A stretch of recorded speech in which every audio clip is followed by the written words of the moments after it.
What's going on, everyone? Hey, what's up, everybody? Welcome to another episode of how's Carbonate County BS. We got a special one tonight for you. We got our guy Ken actually physically on the ground at Disney, so it shows his dedication with us. We appreciate you coming on as always. Um, but yeah, guys, as we kind of before we even jump into it, another episode of Andor out of the way, two left, and I mean, there's I really don't even have a reaction for this. I mean, it's like I feel like it's regurgitated. It's like a hamster on a wheel, right? I mean, there's nothing more to I have nothing more to say. Really, I really don't. But before we get into that, let's let our guy DP let you guys know where to find us. we're dead. We have nothing. Right? We have nothing. But before that, Yeah, right. Well, before that, Commercial break. let's get Commercial into break. house cleaning. All right, Short commercial break. nerdsockmedia.com, people. Make sure that you go into that website and getting all our social media links: Facebook, Instagram, TikTok, and also Twitter. We may actually even get like a blue check. Anyway, um, I ain't paying $8 a so month. make sure that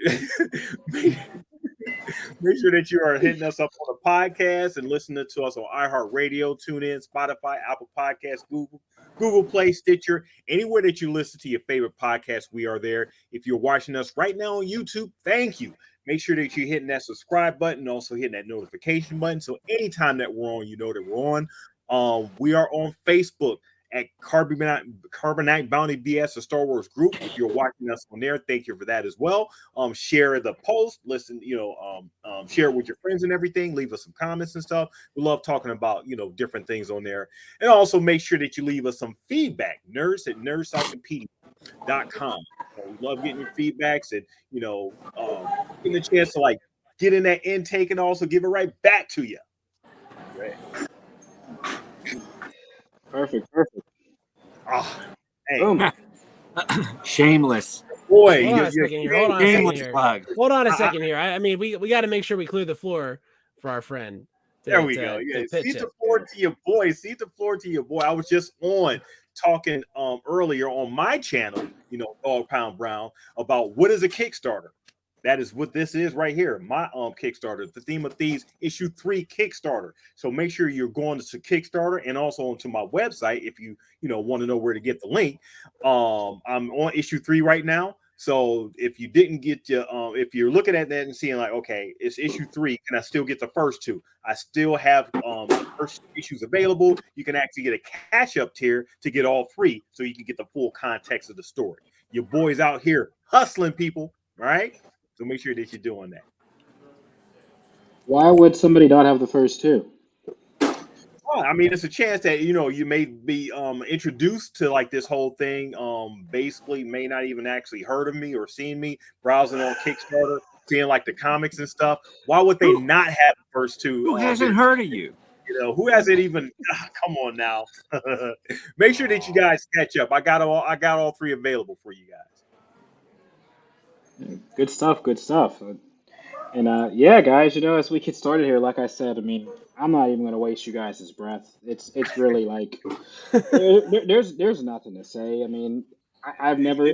I'll say this. I've never seen a series this crisp, this flawless. I think ever. I mean, that might be a hot take, but I'm telling you now, I can't find really anything bad to say about the show yet. I mean, it's weird. Um, you know Controversially, we'll say this as my first dig at DP, but this 10 hours is better than the whole Phase 4 of Marvel. Woo! Whoa! Oh, that Just saying. I mean, and that's not even really, yeah. that's a shot across the bow, man. It might be. That's But I mean, hey, yeah. It But might be a we'll see battle tomorrow. of Yeah, on here. we'll see. Yeah, we'll see tomorrow night if we have 3 hours can save a whatever 7 movie project. But anyways, yeah. It's one thing I have to say, okay, because this episode was another banger, 10 out of 10 and everything. I mean, these episodes just keep coming. The 72 Dolphins are going to actually have to show up just to make sure that they don't get like a perfect season. I mean, it's one thing that they may actually get up on the sidelines. You never know. I mean, Andor's going for it. Yeah. This is going to be a real boring podcast because honestly, like, what else is there to say? Like Yeah, this, that's what I'm this, saying. Like, and like what they've done by nestling these self-contained arcs into this season is they've imitated like those Darth Vader runs of comics that we were talking about right before Andor started. And it's so weird that we've been weirdly doing these prescient things, like because I definitely did not know that they were going to have the structure like this, right? But it really feels like 3-episode arc. Okay, now okay, so it's this murdering these corporate people. Okay, so now it's a heist, and now it's moving on, and now it's prison, and now it's a prison break. It's been so many different things, and they've been so good. And honestly, you can really see how this is adding so much depth to the Star Wars universe. We're meeting the people that are like low rent scuzzballs. We're meeting medium rent scuzzballs, and we're meeting high rent scuzzballs. All sorts of Star Wars scuzzballs are in this, and honestly, I love the scuzzbally side of Star Wars. That's a big piece of what makes Han Solo. I think is that he's a scuzzball when you start talking to him, right? And I feel like that's pretty much, Han Solo right at the beginning of that movie is pretty much the definition of what a scuzzball is to be. But you guys get what I'm saying. The seedy underbelly of Star Wars has been laid bare, and there is a lot of interesting stuff there with a lot of bright characters doing things that make sense and have a purpose. So you gotta, really just excellent. Yeah. All I agree with everything. I want to do real quick. I want to change it up. I need to do a review of a piece of Cassian Andor swag that I bought. Ooh. There we go. Yeah, all right. This hoodie. All right. Yeah, Oh, nice graphic on the front. Nice. Love it. Basic with the Rebel symbol. It's got a nice pocket here. You can put your phone in here. Hey, see that? Stolen Imperial Tech. That's the Stolen Imperial Tech pocket. They're not even looking for him. Oh, this. Yeah, buddy. Whoa. Yeah. Nice. Leave it up to Ken. So, and it's got additional pockets. Plus, this thing is lightweight, perfect for this kind of weather that we're having down here. It's not too heavy. It's not too light. It's got the hood. So I'm really finding it a nice buffer against Hurricane Nicole, which is really like kind of bumming me out right now because in about an hour and a half, it's going to get super ugly down here. So I'm hoping that, we all make it through, and Magic Kingdom is tomorrow night. And then we're going to get to Galaxy's Edge Saturday, and it's going to be blue skies and sunshine. So yeah, just got to make it through the night. Yeah. So nice. And they've got some other, I think I'm going to buy the Cassian Andor water bottle too. Anyway. Disney, get this guy a gift card, man. Look at this. Somebody get this guy They're listening. Disney? Come on, Disney. They're listening. Disney? They did give me a free cup for my water. Ooh. Right? It's 50th anniversary cup. It's free. How much was the water? The water was $18,000. Credit. It was in credit. It was in credits. It was credits. Anyway, so great. This is probably my favorite episode. I could probably watch. I have watched this episode a few times today because we got nothing else to do. But so which episode was your favorite, Ken? Of course, the last episode. The last episode I watched. It's always my favorite episode. So the prison break. We've been waiting for this, right, for the last 3 or 4. Since Cassian's been incarcerated, we've been waiting for this, right? Beautifully done.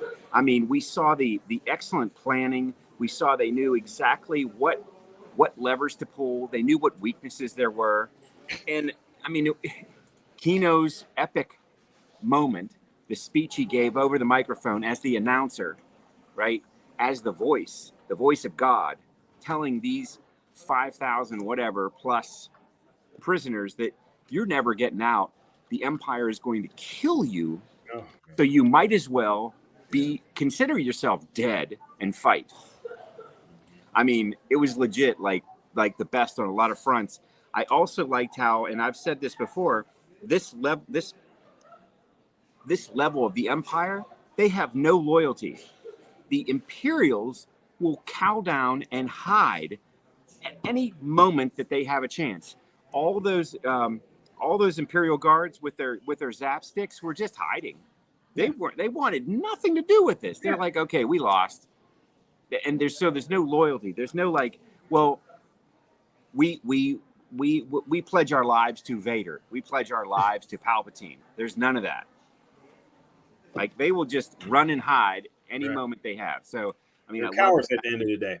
Yeah, exactly. So it's really gave the rebels, like this initial beginning of the rebellion, a real good chisel into that machine. I mean, there wasn't a bad moment in this episode at all, except for the end, because it ended. That was it. In the first 4 minutes of it, like, bro, we got to cut out the 3 intros and stuff, please, Disney. Well, that's what that button's for, T. Mitch. Yeah, I mean, you skipping. I still got to get the little bullshit Andor rolling. Like, hold up, what? You don't like that? That changes each episode. The way the music flows in.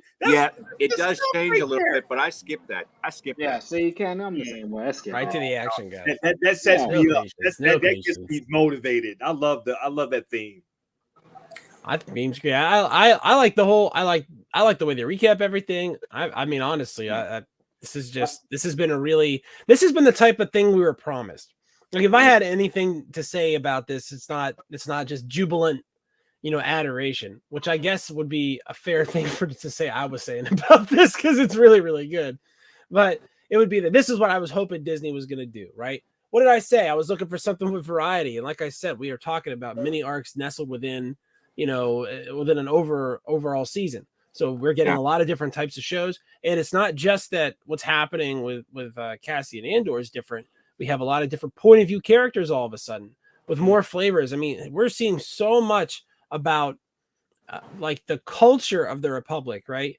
We're seeing a lot of things about Chandrilan culture and a lot of things about Coruscant. We're seeing Coruscant's, industrial underbelly. We're seeing Coruscant's, upwardly mobile middle class, which is what it seems like Cyril is. We're seeing Coruscant, as in bureaucracy, and man, we even get this awesome scene, with Luthen at the end of this. It's not just a prison break. Like as excellent as that is, and as awesome as Andy Serkis is, as like this motivator of men to rebel against those who are holding the means of production hostage against them, right? But these performances also are put up against this performance by Stellan Skarsgård and this monologue about sacrifice that is just intense and so well lit that there are times I'm watching this and I'm like, is that a mat? Is that a painting? Is this rotoscoped on top of something? Like it was just so beautiful. And did you suspect Lonnie as the mole? Oh my God, competent Lonnie is I love it. Like and showing the lengths they're going to keep all these contacts, like, you know what I mean? Keeping all these contacts secret, the way they use the chaos of the urban sprawl to hide a cipher within that, right? The way they're using almost like they're using this blight as like a 3D like cipher pad. And that's crazy. That's something that you see in a lot of spy novels. They're using cutouts.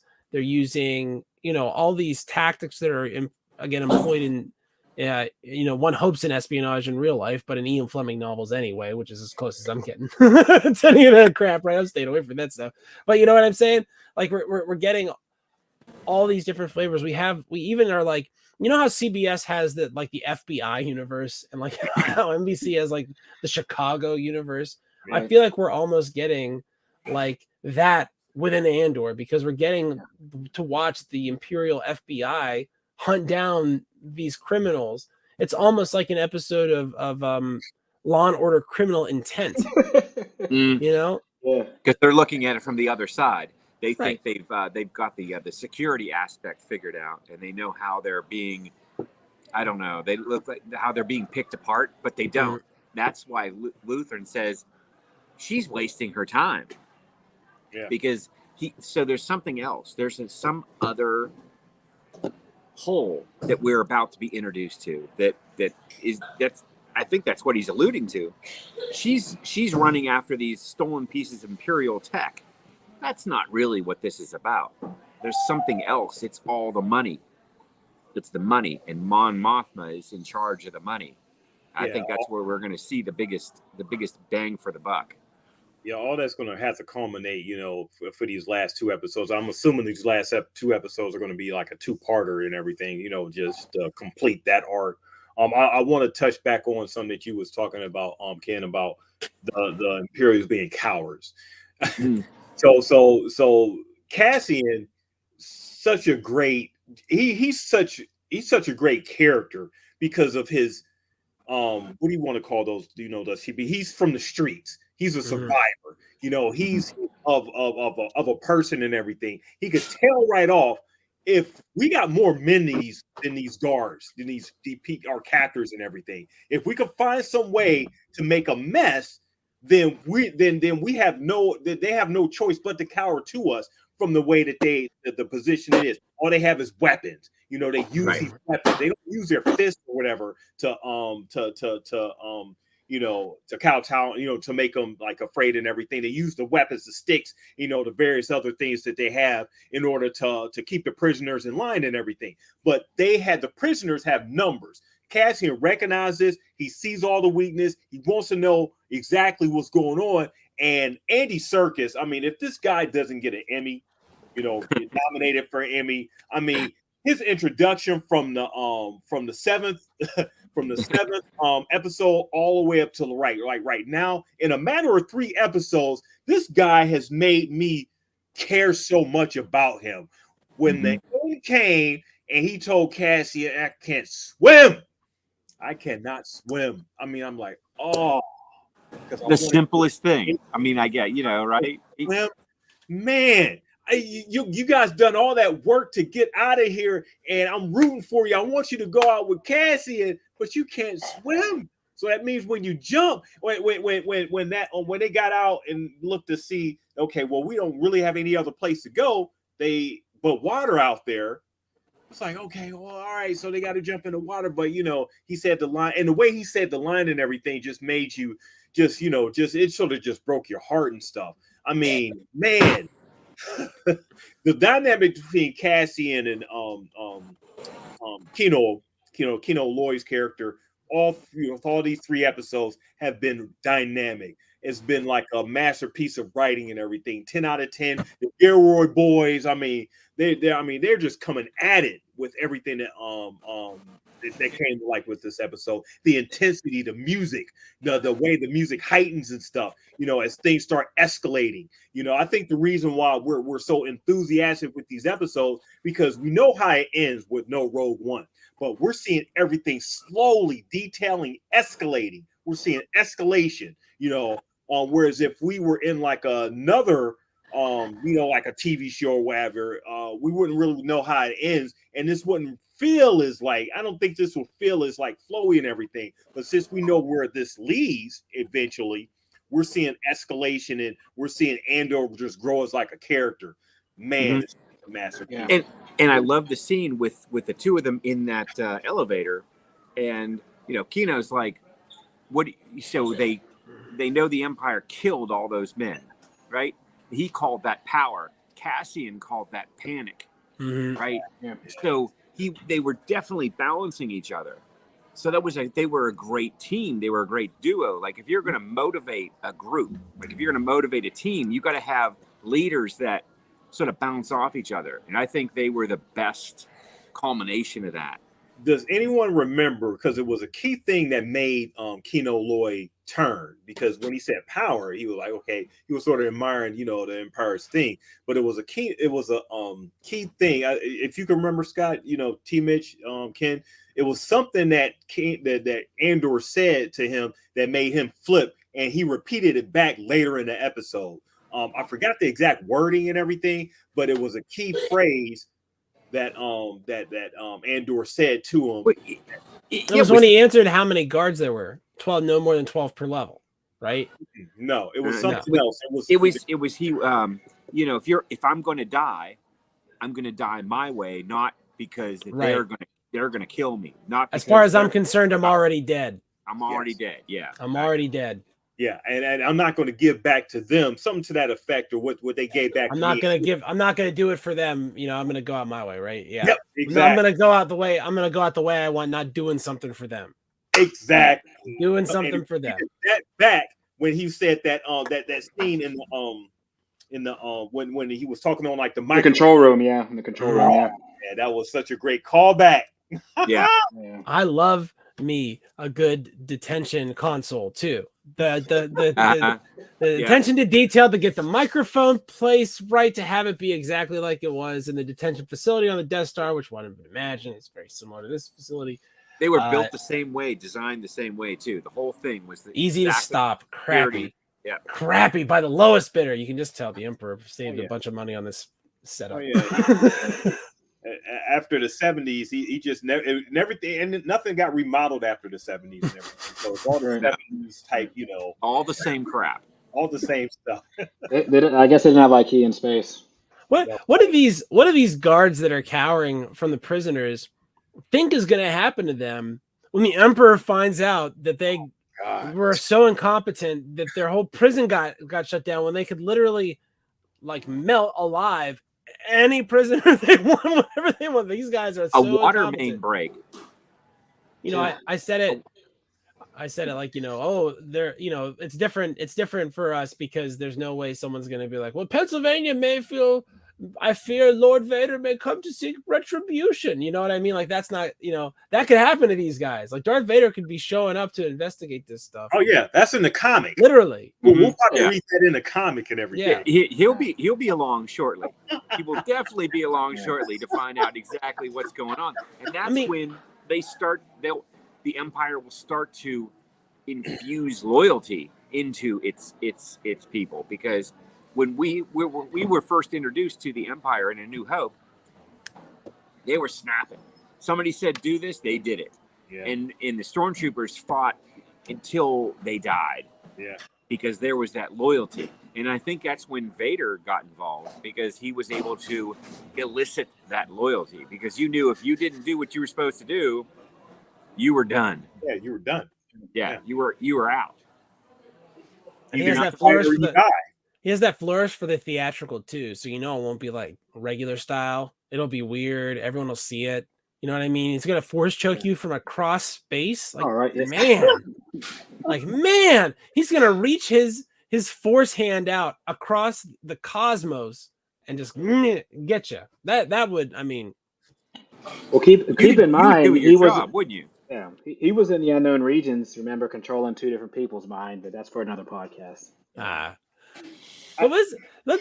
I want to talk for a second about how, like, this is a show about solidarity, and it looks like only two of these guys make it at the end. It's just Melshi and Andor. Yeah.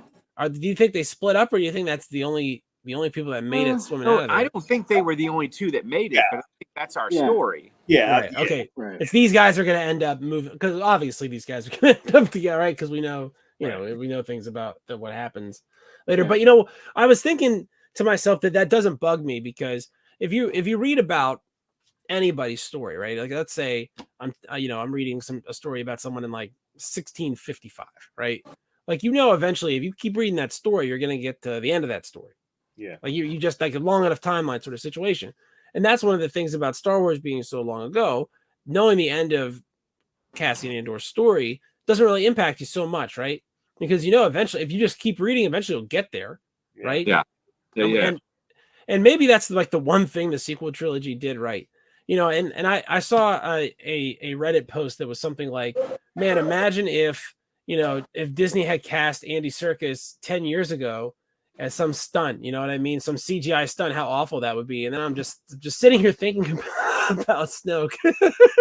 And I'm like, if that was who he was? Yeah. Andy Serkis has already played Snoke. So there was a lot of speculation at first that this character was supposed to be that. But I don't know that I've seen any indication that it is. I think it's supposed to be. But separate. He can't swim, so he never made it. Snoke couldn't do a lot of stuff. that's just the internet, going into itself and everything, Oh, you're definitely not going to stab me with this lightsaber. You're stabbing somebody else, thinking about stabbing not me.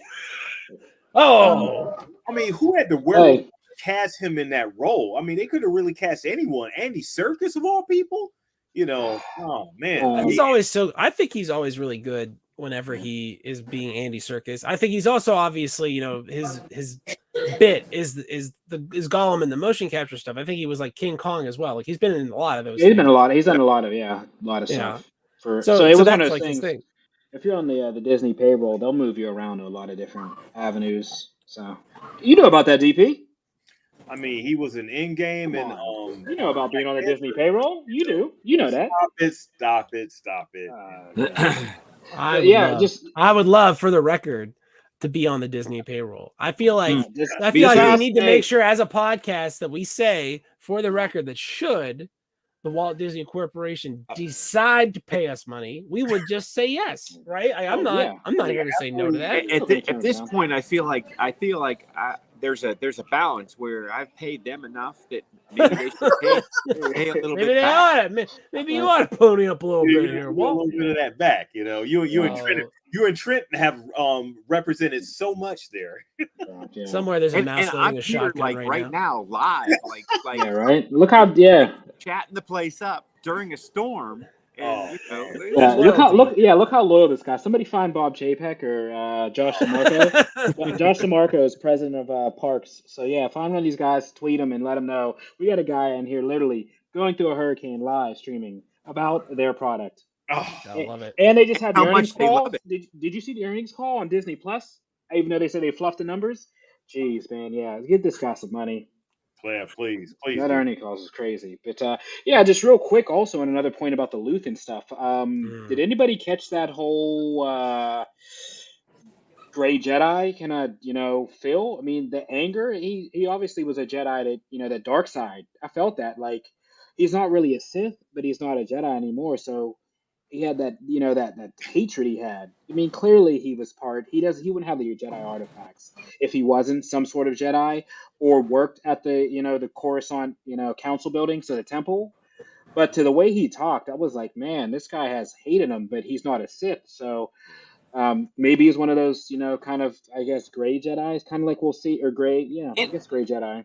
So what is his motivation? Like, where does that come from? Where does that hate come from?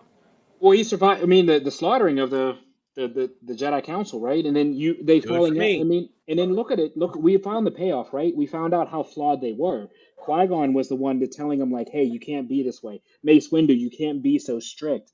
Like, there was that balance that really Qui-Gon was really the true probably master because he had both sides. So that great Jedi is the perfect balance. As we found out, really the Jedi Council became the military for Coruscant in the end of the day, right? So Security, they just became, right? They stopped being defenders of peace and really just became insecurity. So it'll be interesting to see. I think I was reading about the Acolyte, which is one of those Old Republic shows. Yeah, and they say that's going to deal with the sort of the beginning of the move of the Jedi into that. And I know I've said this again, but the FBI role that the Jedi had in the Clone Wars era. Mm-hmm. Yeah, I see they started already doing. They showed some screenshots of the actors doing like the live reads before they're in costume and everything. So yeah, I started to see them kind of do some pre-production stuff. Hopefully, I mean, this is the thing though we talk about, right? Like, it's almost like the whole Marvel Phase 1 to 3 thing. Like, I mean, where do they go from here, right? Like, well, it's here. Like, where like there has to be a point where it goes down. I totally agree. How are you going to look at other Star Wars series or Star Wars stuff, period, and get the same type of feeling and pleasure that you're getting, from this and stuff. And that's why I'm glad Tales of the Jedi came out, because after we've seen like the episodes just before the Tales of the Jedi came out, to get back into like the Dave Filoni, Filoni verse and get into that flow of storytelling makes me feel real good that we're going to get something good when like Mandalorian comes out, especially when Ahsoka comes out, you're gonna feel like right at home, still in of the same world, not in like the Gilroy world and everything, but it's still like the same Star Wars universe. So I'm not worried.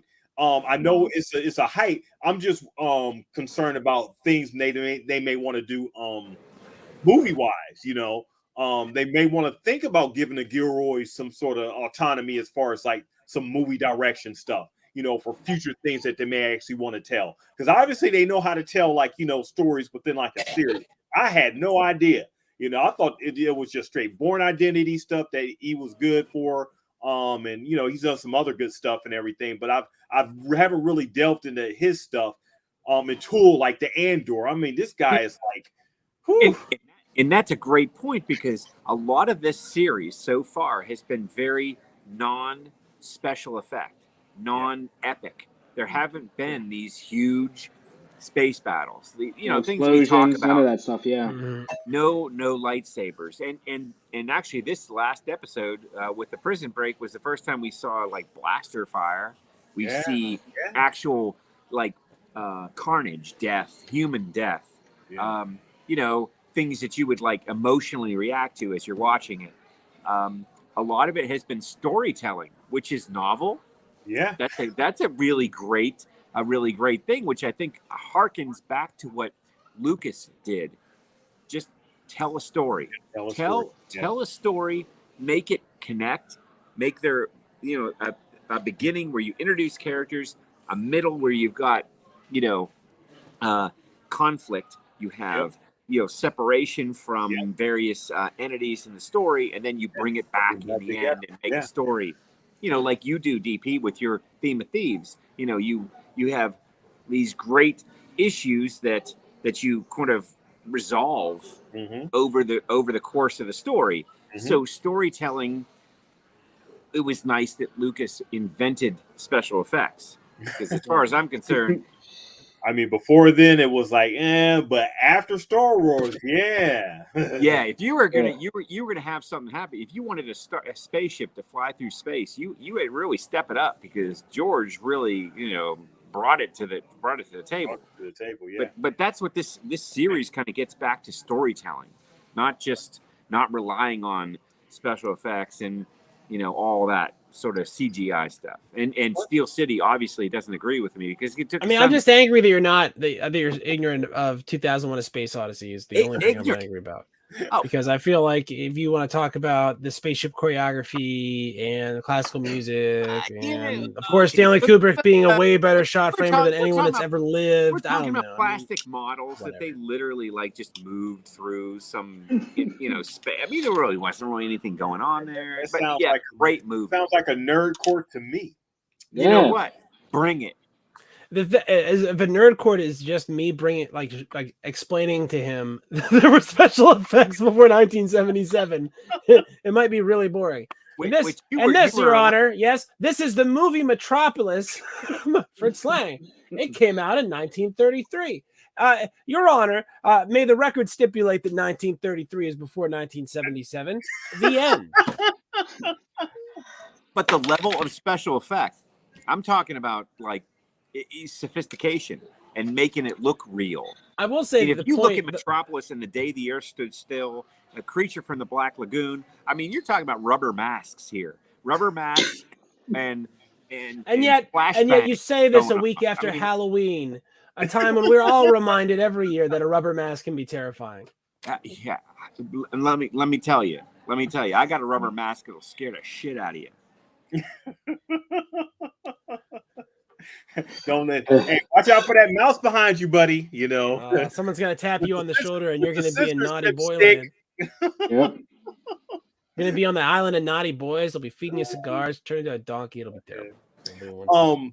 So yeah, with so now not only does Andor bring the level of storytelling up with Star Wars stuff, but I see this as a way for other TV shows to actually step their game up. Because when you have story arcs, and I always thought this is something that like the CW DC universe could have done better, since they go everything for like 22 episodes and stuff. You have like arcs in between within, instead of a big bad, at the end of the season, where like a lot of these superhero type stuff has, you have like the arcs, like Andor is doing. You have the different arcs, 1, 2, and 3, and then go to the next 3, go to the next period until you finally get to like the end of the end of the particular season and stuff. I think arcs for the storytelling is a better way of actually telling the story versus having like the traditional tropey big bad at the end of the season, like we had in like some maybe the other Star Wars series too. Like the Bad Batch had that too. Like at the end of that, there was like this big finale. There was big buildup. We knew it was going to happen. Mm-hmm. That's kind of stereotypical, and it's nice that this one feels like it's going to continue. They're going to continue this sort of nice storytelling, good writing. Yeah. It does feel like anything could happen next week. Like Right. the next episode could be focused on Andor and Melshi. It could be focused on what's going on with Marva. It could be focused on Mon Mothma. It could be focused on her whole thing. Like that's one of the things that I think I was saying that I was hoping they'd do was keep me on my toes from a thematic standpoint. It's one thing to watch a show and know, it's going to be the same next week and after that, like the West Wing, for instance. Like I feel like the West Wing a lot of times same flavor, right? Different issues, but we're really going to try hard to be a good president. That's how I would synopsize the West Wing. Every episode was that, right? For this week, yeah. All right. So imagine someone trying that out. By the way, it's earth shattering. But you know what I'm saying. So we have no idea what direction this is going to go. We have multiple point of view characters in multiple places. We have multiple interconnections between all these people. And the ISB is staring at all this, and they're going the wrong direction. They're going after all the crap Andor stole. So they're only looking at Andor. That's the only person that they have any information on. And the only thing they can do is catch Andor and flip him. That's it. They have no other information because and he's the smallest little part too. Right. He doesn't know anything. He was a hired gun. Because why? As Andor keeps repeatedly telling folks, they're so fat, they're so arrogant, they're so set in their their empire, imperial ways that they don't even see the rebels coming. Yep. And he was just a tourist. He wasn't even. That's all he was. That's why he's in jail, right? He was just a tourist. He was at Disney World. He's at Disney World. He was at Disney World. He didn't even matter really at that point. He was just a small little thing, and he's like, why are you even looking at me? Look over here. I mean, you got much bigger. But it's so funny because like Palpatine. So if you want to believe that the Palpatine comes up with all these, it's like what will work? Like he's using the dark side, and the dark side tells him what will work is if he just arrests like a whole lot of people. He's like, the dark side's like you'll get him. Just arrest like everybody, and that worked. Like he has him, like it actually got him. So you have to really respect how Sheev's able to use the dark side to his advantage here. It's really awesome. How is the Empire going to react to this prison break? And that's a great question. And you know what? Thinking about it, it's my only peeve with this episode. I still don't know what they were building and its importance. Because they said it multiple times. Yep. They need to keep that factory running because of what they're building. And that's why they were willing to kill hundreds of people for no reason, right. Get more people, and keep that factory running. What are they building? What is that? I think you'll hear that. I think they'll announce that on the inquest when obviously Deidre, who's now identified, by rebels, which was really big, So she's now identified as really the linchpin of this kind of imperial inquisit, So Inquisition. But it feels like the show has named her as the big bad now. Like right. She is the problem. When the secret mole says you got to watch out for Deidre, you know what I mean? It's like, oh wow, that's a Chekhov's gun thing, like we talked about sometimes. Yeah. It's a written check. I think she's writing a check, right? I think they'll probably say what they're doing there, or why they needed that facility, and that begins a ratcheting down, or maybe the speeding up of this super weapon that they're creating. I mean, I'm guessing that's what they'll leak. This is important things that they will need in order to. And this part has to be some part of that. It has to be, yeah. Because this is the beginning of it, yeah. that makes sense because then Cassian is now basically single-handedly responsible for destroying that part. Right? I mean, Cassian is just like a rolling mess, for the Empire. Do these look like the bombs that are dropped out of that B-wing bomber in episode 8 at all? Are those a little? I don't know. It feels like maybe some sort of munition or some sort of like. I don't know. I think it's an interconnect. It's some sort of piece that you build, like a Tinker toy, like we talked about a couple weeks ago. Just imagine like if it is like some insignificant like thing, like it's all the life preservers or something for the Death Star, and you just run into it, and you're just like, what the hell? Like why? What this thing's for? Wait. Oh, that's what we were building. Oh. Yeah. Oh, I get it now. Why I was building those wheels for 6 months. Oh man, that's crazy. I mean, that's that part. It's so sophisticated. They need 7 people to build this one thing. Yeah, right. And it's chunky and it's big and dangerous because every time a part comes down, they're like hands off because it's whatever heavy and moving fast, and they got to build this thing fast. And the Empire needs hundreds and thousands of these things. So what the hell is it? And the one guy didn't want the power shut down. He's like, no, we're not going to get that back up in like 6 months. Yeah. The Hydra. Yeah. Yeah, that's crazy. Going over a bit to Mon Mothma, and how about the stuff that she was going through with the finance guy or whatever. He's like, I don't want anything. I don't need any money. She's like, I'd rather pay you. I love that writing that goes with. I'd rather pay you because I don't want to, have owe you anything. Owe you anything and everything. Mm-hmm. He's like, I don't want anything, but if I could, but I got a 15-year-old that'll be coming with me, and you got a nice little 14-year-old there, And you can marry the two families. I thought I was watching Game of Thrones, we could put our families together and create like a empire or whatever. I mean, whatever he's trying to do. But I thought that scene was really great. Everything that was going on in that scene and her reaction, and her her feelings of, okay, what I got to do something. We know eventually she's going to do something. We don't know how much she's going to compromise to get whatever sacrifice. If she gets on the sacrifice that Luthen is on right now, as we see at the end, but she's going to get there some way. And what we're seeing is like the steps that she's going to take to have to get there. So is she going to sacrifice her daughter? I don't know. Well, would that be a sacrifice? I mean, maybe that sustains her family's power within this new structure that's being built. This new. This is Don Corleone. This is Tony Soprano. Of her husband's going to make die. you an offer you can't refuse. Yeah. But you know what? She refused, and he walked out. It's going to be her husband's going to be the fall guy because they keep mentioning him. He said he knew him real well, which is kind of like what fishy. So fishy. Yeah. So yeah, her husband has a cog to play. He's going to be compromised, man. I mean, let me ask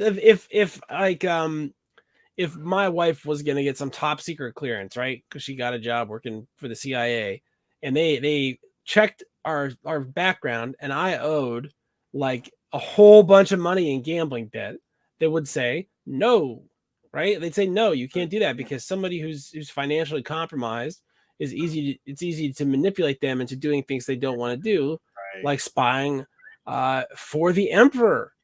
Mm-hmm. So it's very likely that this guy is like, and also these child marriages when you're 14 years old, like you're not all the way, right? Like you would be as a full adult.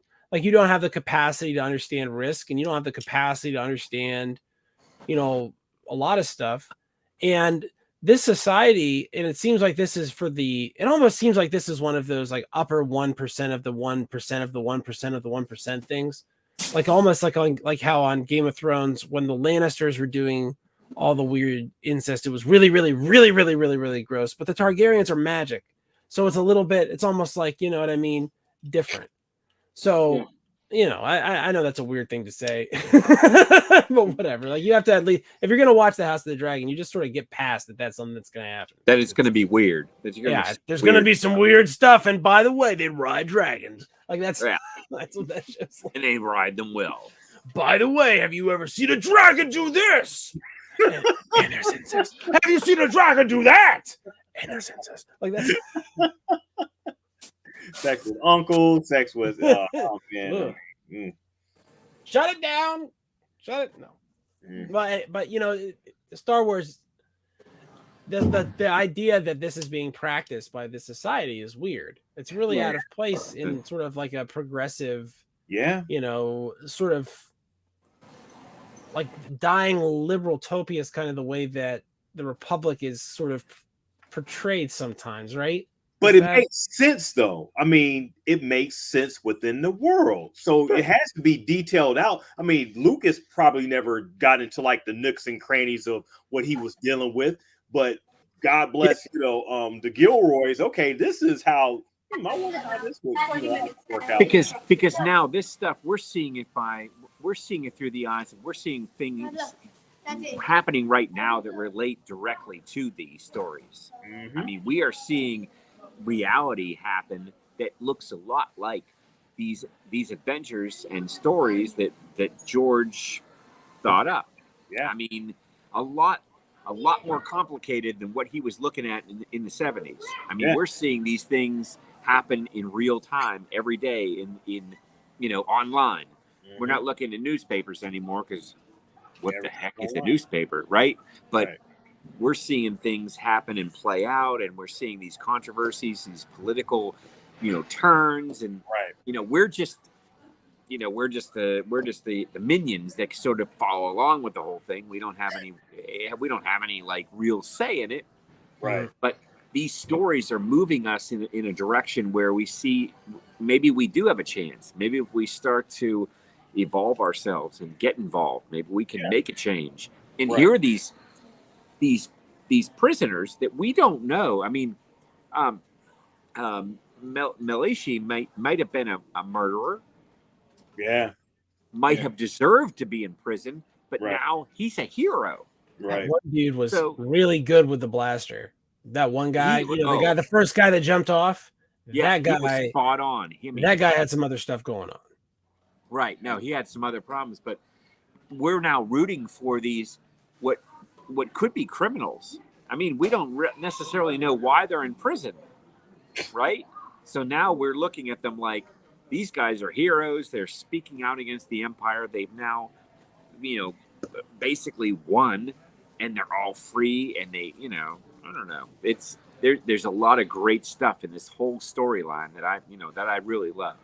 Everyone has a story. Everyone who jumped off that you know, ledge and everything has a story. So while we only see like Andor and, you know, the other guy at the end, you know, to you guys' point on what happened with the other guys, they have a story. I mean, we'll never know. You know, somebody could actually decide to want to tell a story in a book or something one day about their escape from like the you know, from that, and that'll be a whole story in itself and stuff.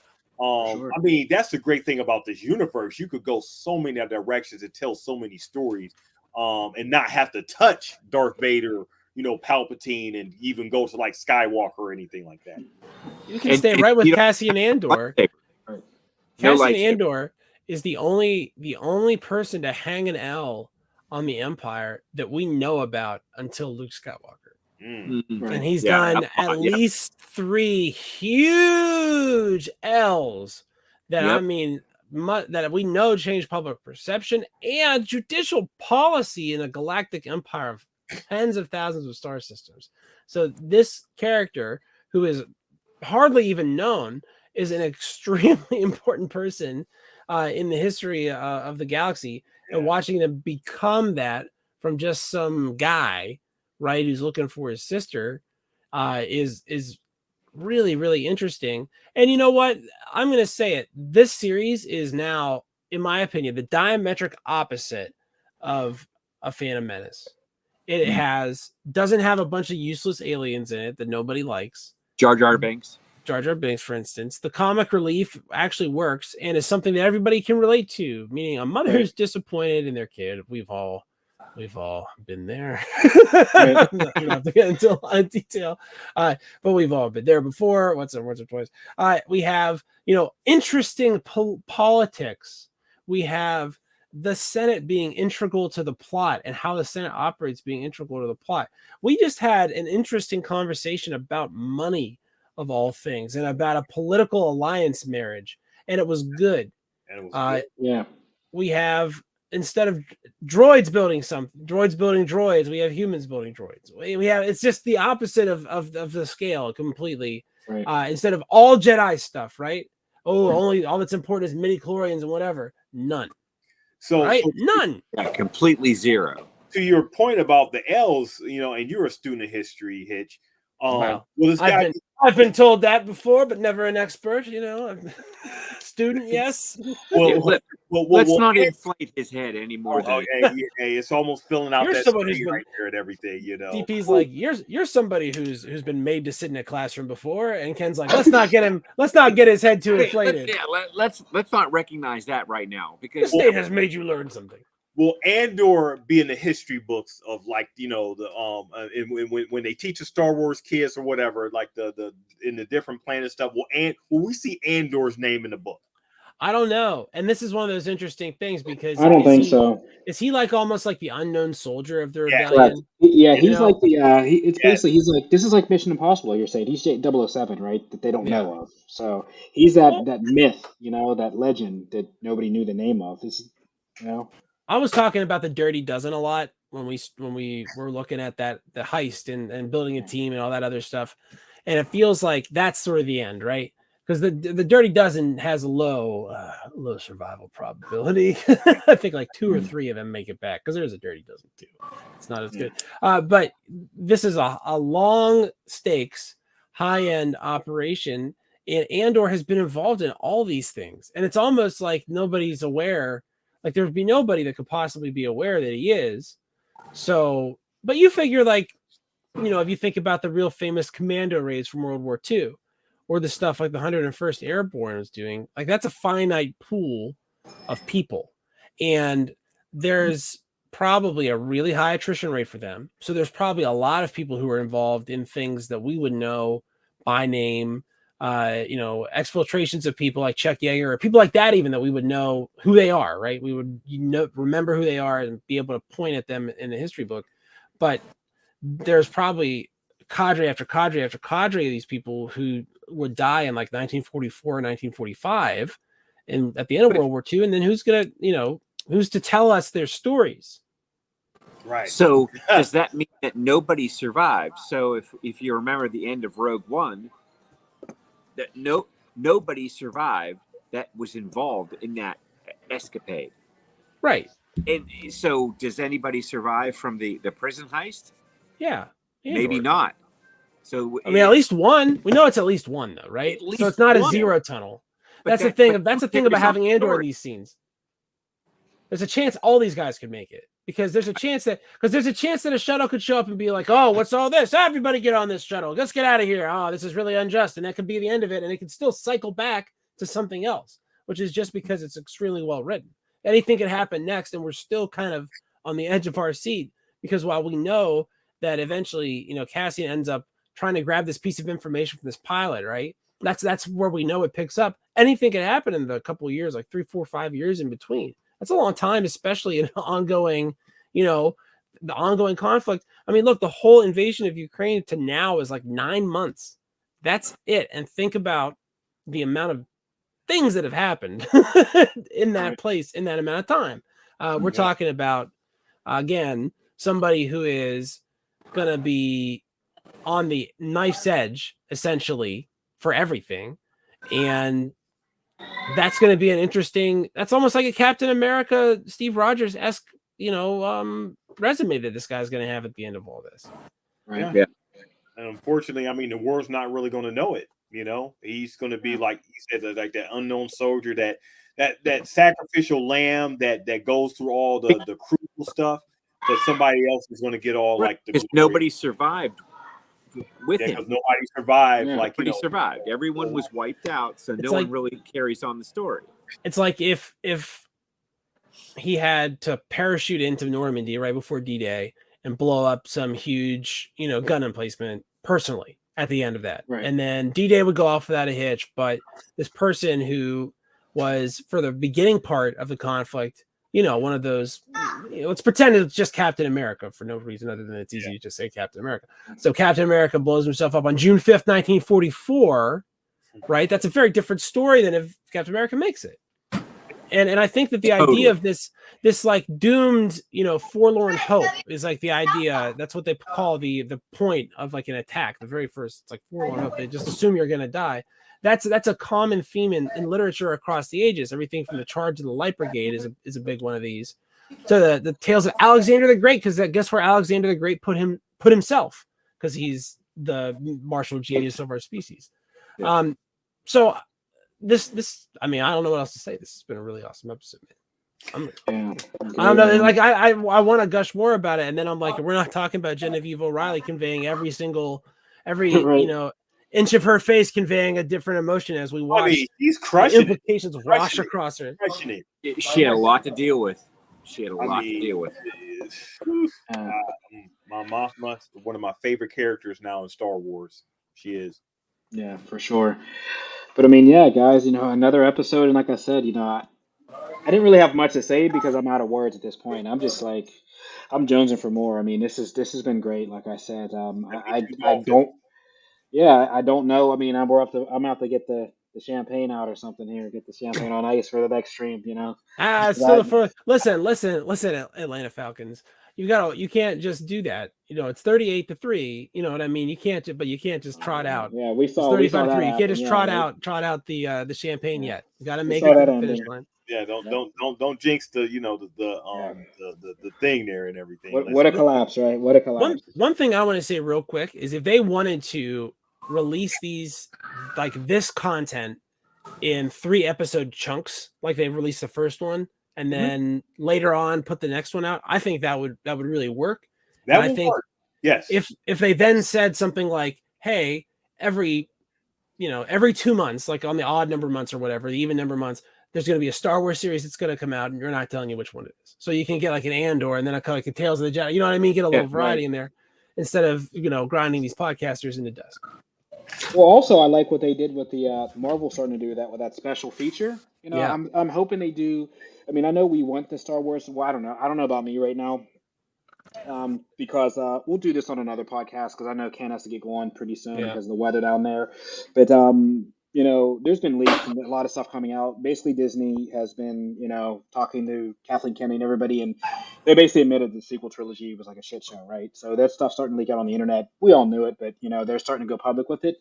But I'd like to go away from the movie format for a little bit and maybe do these hour-and-a-half like special presentations of different stories, right? So we can see now that they can do a series, right, in 45 minutes, and we're 10 hours into it. I think that would be a better format for them to do maybe an hour-and-a-half special feature of a character, right? We can do the layout. It doesn't have to be a movie. It doesn't have to be a Disney Plus series. Special Star Wars, a special feature like Leia, or we can start doing those character arcs in a special feature format, so we don't have to be bogged down. I mean, they have so much content. They've released half of it. They don't have to carry the pressure of an event movie. Correct. Yeah. Right. Yeah. So Makes sense. I'd like to see them sprinkle those in a little bit more. But yeah, guys, another episode, another 10 out of 10, as we will, 10 out of 10. As we said, guys, great episode. I love everybody's feedback. And super happy that Ken's down there on the ground. Hopefully he'll get some stuff. Yeah, Team Mitch out of Team Mitch for sure. We're going for 11th. But yeah, Ken's on the ground down there, so we'll allow him to enjoy his time down there with his family and get to Galaxy's Edge and get some photos. I got some photos of our last trip as well, so we'll have to start getting that stuff on the Facebook group for you guys who Heck yeah. and they've been able to be down there. Make sure you get some lightsaber blades. Ken, just pretend you're on Camino. Oh, I should start swimming or what? I mean, yeah, jump in, right? Jump in. Yeah, I'm just gonna jump in. Oh man, jump in. Whatever happens. Right. But yeah, guys, great show once again, and I hope everybody's have enjoyed it. Make sure you guys are smashing the likes up, as we always say. And as DP said, please look out. I think we'll put that on the board as well on the group as far as Theme of Thieves' Kickstarter. I know we participate in that every time. It's something near and dear to him, and it's actually really good read. It's not paper talk. It's a really good read. So definitely, guys, please look at that as well and give him some help. But until next week, guys, once again, this is the way. This is the way.